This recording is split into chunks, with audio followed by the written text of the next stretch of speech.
오늘 제가 전할 하나님의 말씀은 하나님께서 정말 기뻐하시는 것, 회개를 주제로 말씀을 드립니다. 오늘 본문에 보면 북이스라엘 왕 아합이 나오죠. 이 아합을 보면서 저와 여러분은 하나님께서 정말 기뻐하시는 것이 무엇인지를 보게 됩니다. 먼저 본문 17절의 말씀, 여호와의 말씀이 디셉 사람 엘리야에게 임하여 이르시되 라고 하였습니다. 여호와의 말씀이 선지자 엘리야에게 임하였다는 것입니다. 그러면 여호와의 말씀이 어떠한 상황에서 디셉 사람 엘리야에게 임하였을까? 앞의 내용을 참고해 보면 아합 왕이 나봇이라는 사람의 포도원을 차지하는 일로 인해서 하나님의 말씀이 임하였던 것입니다. 열왕기상 21장 1절로 4절을 보시면 그 후에 이 일이 있으니라. 어떤 일입니까? 이스라엘 사람 나봇에게 이스라엘의 포도원이 있는데요, 그 포도원은 사마리아의 왕국 이스라엘의 왕 아합의 왕궁에 가까이 있었습니다. 그래서 아합이 나봇에게 말합니다. 네 포도원이 내 왕궁 곁에 가까이 있으니 그 포도원을 내게 주어서 나로 하여금 채소 밭을 삼게 하라는 것입니다. 더 엄밀히 말하면 왕궁 안에 정원을 하나 꾸미겠다, 그것입니다. 그 대신에 내가 그보다 더 좋은, 더 아름다운 포도원을 내게 줄 것이고, 만일 네가 좋게 여기면 그것을 돈으로 너에게 주리라. 그러자 이 말을 들은 나봇이 아합에게 말합니다. 내 조상의 유산을 왕에게 주기를 여호와께서 금하실지로다. 하나님께서 레위기서에 말씀하셨거든요. 땅은 다 내 거야. 너희들 게 아니니까 너희들이 팔고 사고 할 수 없어.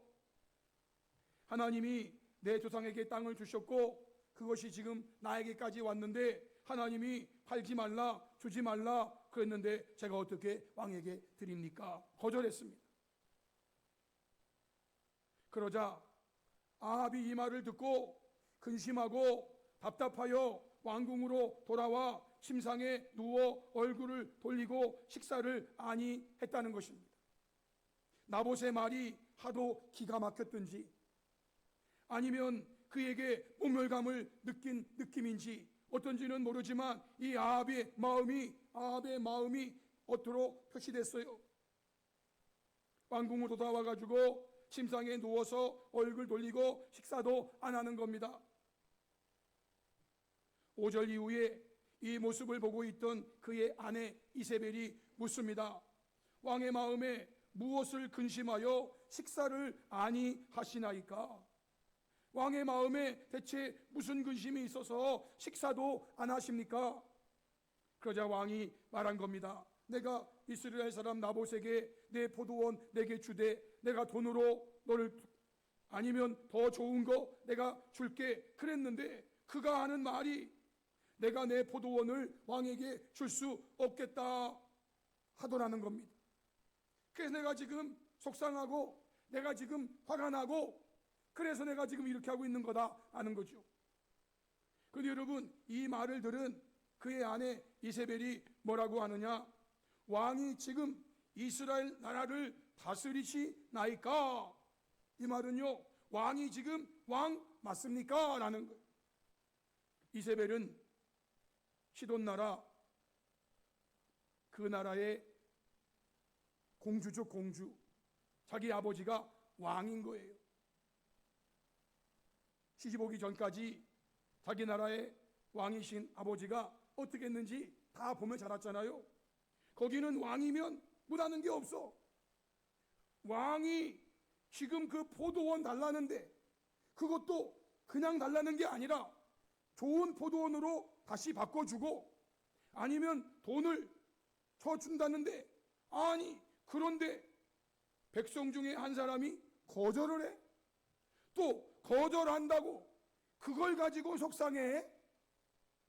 당신이 지금 이스라엘 나라를 다스리는 왕 맞아요? 라고 지금 얘기하는, 이것이요, 그래도 하나님의 말씀이 있는 자와 하나님의 말씀이 아주 없는 자의 차이점이에요. 그러면서 이세벨이 일어나 식사하시고 마음 즐겁게 하세요. 내가 이스라엘 사람 나봇의 포도원을 왕께 드릴게요 라고 합니다. 그리고 하나의 계략을 세우죠. 8절 이후에 아합의 이름으로, 왕의 이름으로 편지들을 쓰고 그것을 인을 치고 봉해서 나봇이 사는 그 성읍의 장로들, 귀족들에게 편지를 보냅니다. 그 편지의 사연이 이렇습니다. 금식을 선포하고, 그 성읍에 금식 선포하고 나봇을 백성 가운데 높이 앉힌 후에 불량자 두 사람을 그의 앞에 마주 앉히고 그에게 증거하라. 네가 나봇이 하나님과 왕을 저주하였다. 그리고 그를 끌고 나가서 돌로 쳐 죽여라. 이 내용을 편지로 써서 왕의 이름으로 인을 딱 치고 봉해서 그리고 그 성읍 장로들과 귀족들에게 보냈습니다. 몇 명인지는 제가 잘 모르겠지만 그것이 10통인지 20통인지 다 배달됐어요. 그러자 그 성읍에 사는 장로들과 귀족들이 이세벨의 지시를 받고 그 편지 내용을 읽은 다음에 그대로 자기들에게 보낸 편지에 쓴 대로 해서 금식 선포하고 나봇을 백성 가운데 높이 앉혔습니다. 나봇은 무슨 영문인지도 모르고 장로님들이, 귀족들이 자기를 막 붕붕 띄우고 붕붕 막 하니까 이게 무슨 일인가도 모르는데, 어쨌든 그렇게 하고 있는 중에 13절 이후에 불량자 두 사람이 들어옵니다. 그리고 나봇 앞에 앉으면서 백성 앞에서 나봇에 대해서 증언합니다. 나봇이, 이 사람이 하나님과 왕을 저주하였다. 하나님을 저주하고 왕을 저주했습니다. 그러자 무리들이 그 말을 기다리고 있듯이 나봇을 성읍 밖으로 끌고 나가서 돌로 쳐 죽였습니다. 그리고 이세벨에게 통보합니다. 나봇이 돌에 맞아 죽었습니다. 왕후님께서 시키는 대로 다 했습니다.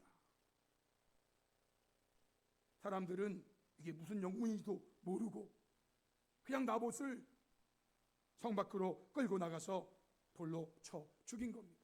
몇 사람들만 알고 있는 거죠. 이 보고를 받은 이세벨이 아합에게 말합니다. 일어나 그 이스라엘 사람 나봇, 돈으로 바꿔주기를 시도하던 나봇의 포도원을 차지하소서. 나봇이 살아있지 않고 죽었나이다. 이제 주인이 없어. 주인 없는 땅, 주인 없는 땅은 예나 지금이나 국고로 환수가 돼. 주인이 없는 땅이니까 이제 주인이 죽었어. 그 없는 땅 당신이 이제 왕이니까 가지면 되지. 아합은 나봇이 죽었다함을 듣고 곧 일어나 이스라엘 사람 나봇의 포도원을 차지하러 그리로 나봇의 포도원으로 내려갔다라는 겁니다.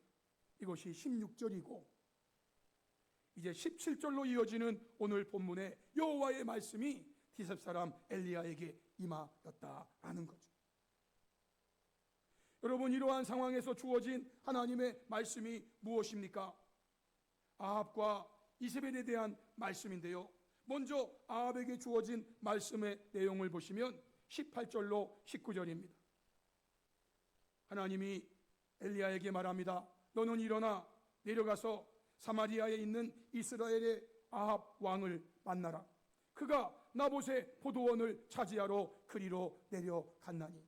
성도 여러분, 몇몇 사람만 아는 내용이에요. 아마 이 비밀이 보장되어 있는 내용일 거예요. 인을 치고 봉한 편지 내용이란 말이에요. 사람들은 몰라도 하나님이 아십니다. 하나님이 지금 아합과 이세벨이 장로들과 귀족들을 통해서 무슨 악한 일을 했는지 아신다.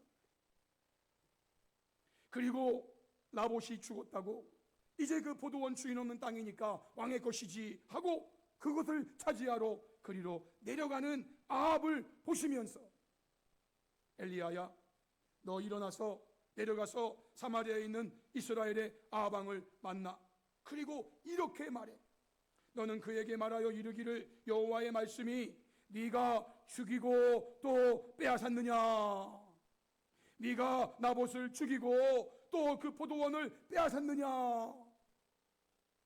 그러시면서 또 그에게 여호와의 말씀이 개들이 나봇의 피를 핥은 곳에서 개들이 내 피 곧 내 몸의 피도 핥으리라 하였다 하라 라고 말씀이 맺어.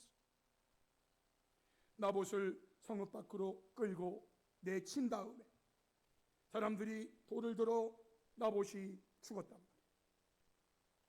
그 나봇의 피를, 나봇을 장내 치를 수가 없어. 왜냐하면 세상 말로 하면 역적이니까. 역적이니까. 하나님을 저주하고 왕을 저주하는 이 역적, 신앙적이며 정치적으로 종교적으로 이게 안 될 놈이 죽은 거니까. 그래서 그를 그냥 방치. 그러면 지나가는 들개들이 피냄새 맡고 와가지고 나봇의 시체에 피를 핥고 그 몸을 뜯어 먹는 거예요. 네가 그렇게 하였기 때문에 너도 그렇게 될 것이다. 너도 그렇게 될 것이다. 개들이 나봇의 피를 핥은 곳에서 개들이 내 피 곧 내 몸의 피도 핥으리라 하였다 하라. 이 말씀을 받고 엘리야가 아합 왕을 찾아갑니다. 20절 이후에 찾아오는 엘리야를 아합이 보면서 말합니다. 엘리야야, 내 대적자야, 네가 나를 찾았느냐? 엘리야가 말합니다. 내가 찾았다. 찾은 이유가 뭔가? 네가 네 자신을 팔아서 여호와 보시기에 악을 행하였으므로 여호와의 말씀이 내가 재앙을 내게 내려 너를 쓸어버리되 내게 속한 남자는 이스라엘 가운데 매인자나 노인자를 다 멸할 것이요 또 내 집이 느바세 아들 여로보암의 집처럼 되게 하고 아이야의 아들 바하처럼 되게 하리니 이는 네가 나를 노하게 하고 이스라엘이 범죄하게 한 까닭이니라 라고 하나님 말씀을 전합니다. 한마디로 말하면 저주의 말을 아합에게 지금 퍼붓는 겁니다. 여호와의 말씀이 하나님이 재앙을 너에게 내려서 너를 쓸어버리는데 너만 아니라 내게 속한 남자를 다 쓸어버릴 거다. 다 쓸어버릴 거다. 네가 네 자신을 팔아서 여호와 보시기에 악을 행하였기 때문에. 그리고 그 다음으로는 이세벨에게 주신 말씀 23절 이후에 이세벨에게 대하여도 여호와께서 말씀하여 이르시되 개들이 이스라엘 성읍 곁에서 이세벨을 먹을지라 아합에게 속한 자로서 성읍에서 죽은 자는 개들이 먹고 들에서 죽은 자는 공중의 새가 먹으리라고 하셨느니라. 이후에 결국 이세벨은 예후 시대에 자기가 거하는 그 성에서 밖으로 내던져지고 몸이 터지고 개들이 피냄새 맡고 쫓아와가지고 결국 이세벨의 몸을 먹어버리는 일이 일어납니다.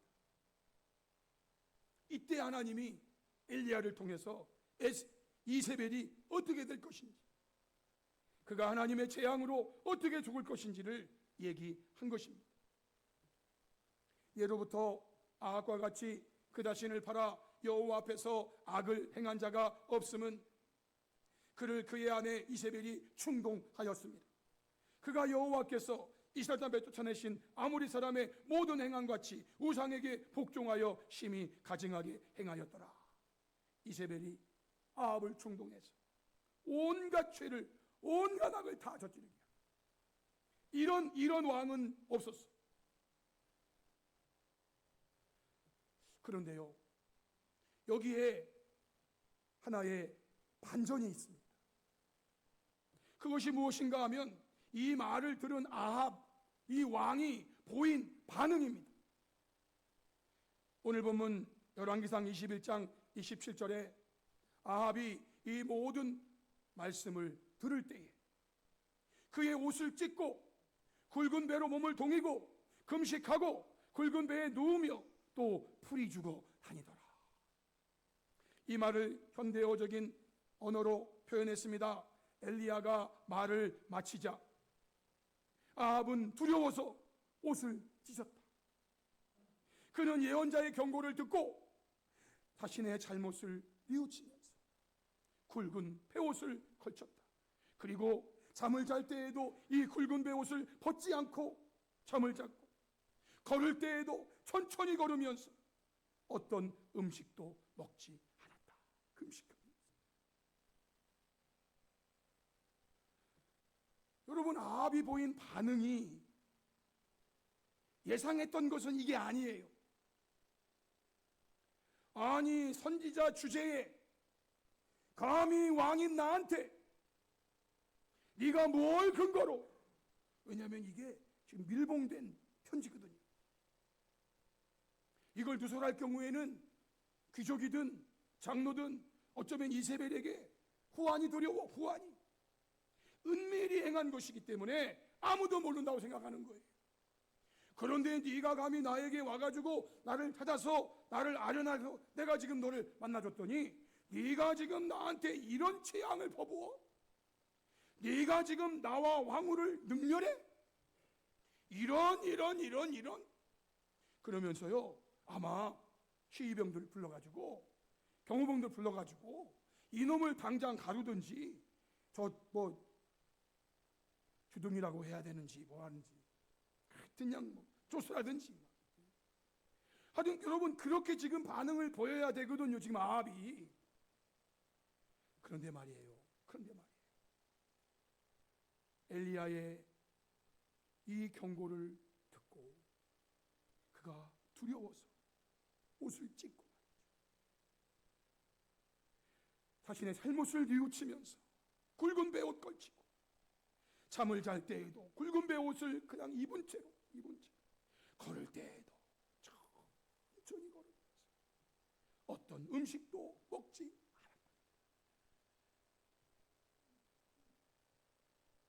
그러자 이번에는요, 하나님께서 이렇게 말씀하세요. 열왕기상 21장 28절로 29절에 여호와의 말씀이 디셉 사람 엘리야에게 임하여 이르시되, 첫 번째 여호와의 말씀이 디셉 사람 엘리야에게 임하여 이르시되와 똑같은 문구로 하나님이 다시 두 번째 말씀 주십니다.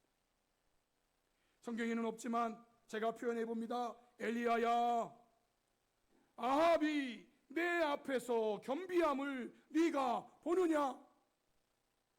그가 내 앞에서 겸비함으로 내가 재앙을 저의 시대에는 내리지 아니하고 그의 아들의 시대에야 그의 집에 재앙을 내리리라 라고 다시 말씀 주셨어요.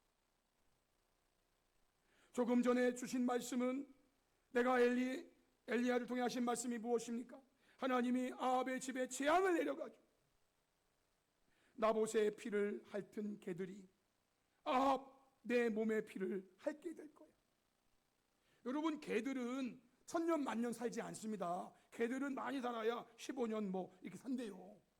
물론 더 사는 개들도 있고 개마다 틀리니까. 근데 보통 뭐 그들은 15년 정도 산다고 그래요. 그러면 말이죠, 나봇의 피를 핥은 개들이 아합의 피를 핥게 된다면 적어도 한 15년 전 안에 이 일이 일어나야 되는 거거든요.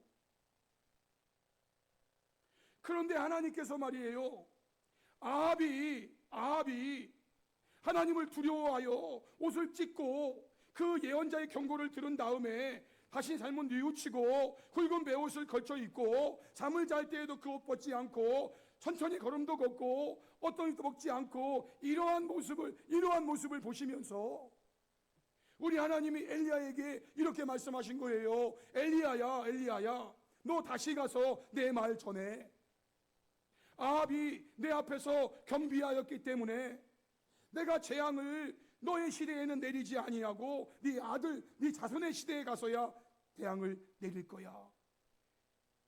아합 시대에 내리시던 재앙을 돌이키셨단 말이에요. 표준 세번역 성경에 보니까 그때에 주께서 디셉 사람 엘리야에게 말씀하셨다. 너는 아합이 내 앞에서 겸손해진 것을 보았느냐? 그가 내 앞에서 겸손했기 때문에 나는 그가 살아있는 동안에는 그에게 재앙을 내리지 않고 그의 아들 때에 가서 그 가문에 재앙을 내리겠다라고 번역했어요. 또한 현대어 성경을 보면은요 이렇게 번역됐어요. 우리 화면 보면서 한번 같이 한번 읽어볼까요? 다 같이 시작. 주께서 그를 불쌍히 보시고 엘리야에게 다시 말씀하셨다.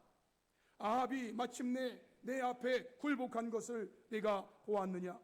그가 나의 권능을 인정하고 굴복하였으니 내가 그의 생전에는 그의 집안에 재앙을 내리지 않겠다.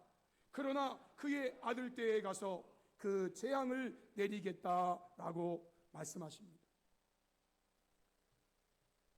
성도 여러분, 사실 아합은 하나님께서 말씀 주신 대로 그가 행한 그 모든 악한 일들로 인해 생전에 재앙을 당하여 죽었어야 했습니다. 그런데 아합이 엘리야를 통해 주어진 하나님의 경고의 메시지를 듣고 하나님을 두려워하고 자신의 잘못을 뉘우치면서 하나님의 권능을 인정하고 하나님 앞에 굴복하며 겸손해졌다는 것입니다. 그 표현으로 그의 옷을 찢고 굵은 배로 몸을 동이고 금식하고 굵은 배에 누우며 또 풀이 죽어 다니는 회개의 모습, 이 회개의 모습을 하나님이 보시고 하나님께서는 그의 생전에 내리시겠다고 하셨던 재앙을 돌이키셨다라는 것입니다. 여기서 우리는 하나님께서 정말 기뻐하시는 것이 무엇인지를 알 수 있습니다. 그것은 바로 회개하는 것입니다. 자신의 잘못을 인정하고 뉘우치고 그리고 그 잘못된 길에서 돌이키는 것. 이것을 현대어 성경에서 현대어적인 개념으로 현대적 개념으로 회개를 소개한 것입니다. 회개는 무엇입니까? 첫째, 하나님을 두려워하는 것입니다. 둘째, 자신의 잘못을 뉘우치는 것입니다. 셋째, 하나님의 권능을 인정하는 것입니다. 넷째, 하나님 앞에 굴복하는 것입니다. 다섯째, 겸손해지는 것입니다. 회개가 아합에게 일어났다 그 말이에요. 예언자의 경고의 메시지를 듣고 다윗은 시편 51편에서 우리아의 아내 밧세바와의 사건으로 인해 하나님의 사람 나단에게 심한 책망을 받은 후에 그는 이렇게 기도하기 시작합니다. 시편 51편 1절로 4절입니다. 우리 이 말씀 한번 같이 읽어볼까요? 시작. 하나님이여 주의 인자를 따라 내게 은혜를 베푸시며 주의 많은 긍휼을 따라 내 죄악을 지워 주소서. 나의 죄악을 말갛게 씻으시며 나의 죄를 깨끗이 제하소서. 물은 나는 내 죄가를 아오니 내 죄가 항상 내 앞에 있나이다. 내가 주께만 범죄하여 주의 목전에 악을 행하여 싸우니 주께서 말씀하실 때에 의로우시다 하고 주께서 심판하실 때에 순전하시다 하리이다. 아멘. 이렇게 기도를 합니다. 그리고 이제 5절, 6절, 7절 계속 기도를 이어갑니다.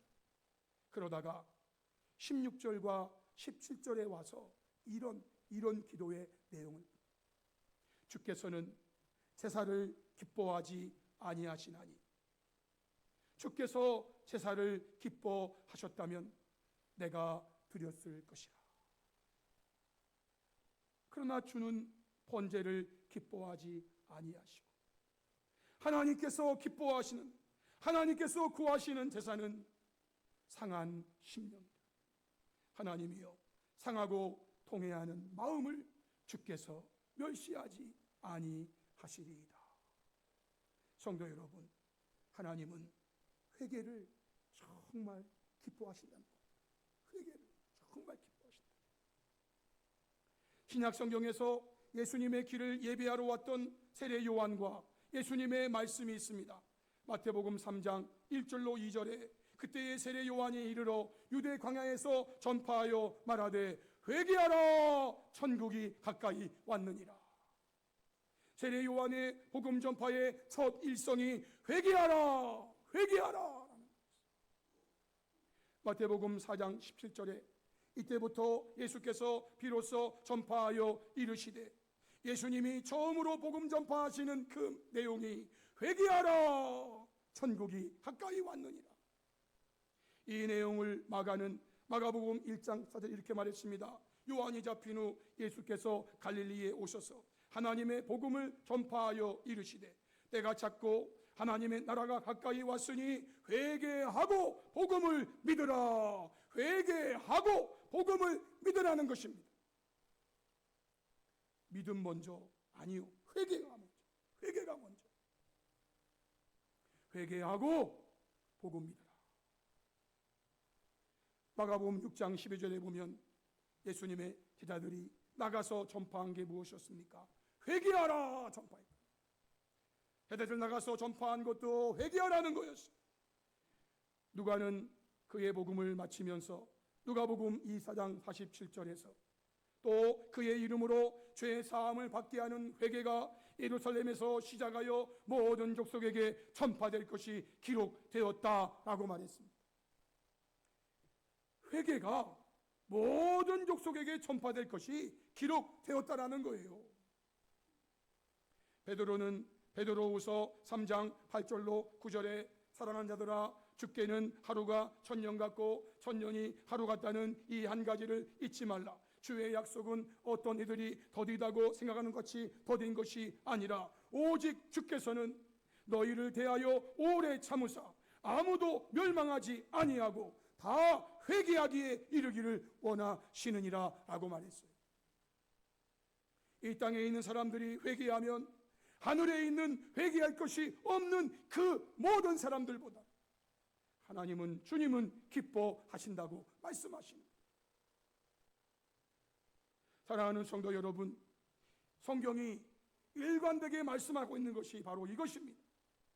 하나님께서는 아합이 아무리 악한 왕이라 하더라도 그가 하나님 앞에 몹쓸 짓들 하고 하나님의 마음을 진노케 하고, 그래서 엘리야를 보내서 그에게 그의 생전에 재앙을 내리겠다고 선언하셨지만 아합이 하나님의 경고의 말씀을 듣고 회개하는 모습을 보이자 그에게 내리려 하셨던 재앙을 돌이키셨다라는 것입니다. 이것이 성경이 일관되게 말씀하고 있는 거예요. 이로 볼 때 하나님께서 정말 기뻐하시는 것은 무엇인가? 바로 회개하는 것입니다. 하나님은요, 번제를 기뻐하지 아니하시고 상한 심령, 상하고 통회하는 심령을 기뻐하신다는 것을 다윗은 알았습니다. 하나님께서는요, 아무도 멸망하지 않고 다 회개하기에 이르기를 원하신다는 말씀을 주셨어요. 천국에 못 가는 자는 누군가? 회개하지 않는 자예요. 천국에 가는 자는 누군가? 회개하는 자입니다. 성도 여러분, 회개가 무엇입니까? 회개는요, 자신의 잘못을 인정하고 뉘우치고 그리고 그 잘못된 길에서 돌이키는 것입니다. 그런데 이 말을 현대어 개념으로 5가지를 말씀드렸죠. 회개가 대체 무엇인가? 회개는요, 하나님을 두려워하는 것입니다. 회개하지 않는 것은 하나님을 두려워하지 않는 것입니다. 둘째, 회개는요, 자신의 잘못을 뉘우치는 것입니다. 회개하지 않는 것은요, 자신의 잘못을 뉘우치지 않는 것입니다. 세 번째, 회개는요, 하나님의 권능을 인정하는 것입니다. 회개하지 않는 것은요, 하나님의 권능을 인정하지 않는 거예요. 네 번째 회개는요, 하나님 앞에 굴복하는 것입니다. 회개하지 않는 것은요, 하나님 앞에 굴복하지 않는 거예요. 계속 버팅기는 거예요. 마지막 회개가 무엇입니까? 겸손해지는 거예요. 겸손해지는. 만약 아합이 경고의 말씀을 듣고도 이렇게 하지 않았다면, 즉 회개하지 않았다면 말씀대로 그의 생전에 재앙이 내렸습니다. 그러나 하나님이 기뻐하시는 회개가 아합에게 있었기 때문에 하나님은 내리시려는 재앙 돌이키시고 그의 생전에는 내가 내리지 않겠다. 성도 여러분, 오늘 말씀을 통해서 저와 여러분이 회개하는 성도가 되어 하나님을 진정으로 기쁘시게 하여 드리는 저와 여러분의 신앙 생활이 될 수 있기를 주님의 이름으로 축복합니다. 아멘. 우리 찬송가 250